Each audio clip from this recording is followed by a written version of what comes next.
Hello everyone, welcome back to our channel.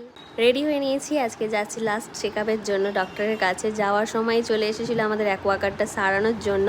দুদিন ধরে জলের জন্য আমরা ভীষণ কষ্ট করেছি। পরশু দিন খারাপ হয়ে গেছিলো, বলা হয়েছিল ওদের টাইম লাগবে, তার জন্য আমাদের একটু জলের জন্য কষ্ট করতে হয়েছিল। বাইরে থেকে জল কিনে খেতে হচ্ছিল। আজকে ডাক্তারখানায় ভীষণ রকম ভিড় ছিল, আস্তে আস্তে আমাদের অনেকটা দুপুর হয়ে গেছিলো। আর আজকে লাঞ্চের মেনুতে ছিল দেখো আমাদের ভাত, চাটনি, এখানে ছিল লইটে মাছের ঝুড়ি আর শুক্তো ছিল, আর ছিল পাতা, চাল কুমড়ো শাকের পাতা, যেটা সর্ষে দিয়ে ভাজা হয়, ভীষণ টেস্টি লাগে।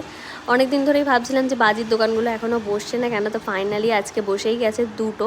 আশা করছি কালকে সকালের মধ্যে সব বসে যাবে। তোমরা সবাই জানো নিশ্চয়ই যে আমাদের বাড়ির সামনে একটা বিশাল বড় বাজির মার্কেট বসে, এদিকটা পুরো ভর্তি হয়ে যাবে কাল, এটাই আশা করছি। আর সন্ধ্যার দিকে একটু বানাচ্ছিলাম চাউমিন, এর জন্য পেঁয়াজ আর গাজর, ক্যাপসিকাম, লঙ্কা সব কেটে নিয়েছি, একটু মাশরুমও ছিল সেটাও দিয়ে দিয়েছিলাম। তার জন্য ডিমটা প্রথমে ভেজে নিয়েছি, আর এখন আমার রেডি হয়ে গেছে চাউমিন। ফার্স্টেই করে রাহুলকে দিয়ে এলাম, তারপর আমি আর দিশা এখানে নিয়ে নিয়েছিলাম দুজনের প্লেটে, আমরাও খেয়ে নিলাম। এরপর বসেছিলাম মিমি আর আমি বাক্স করার জন্য, যেহেতু সামনেই ভাইফোঁটা রয়েছে তাই বাস্ক তো আমাদের করতেই হবে।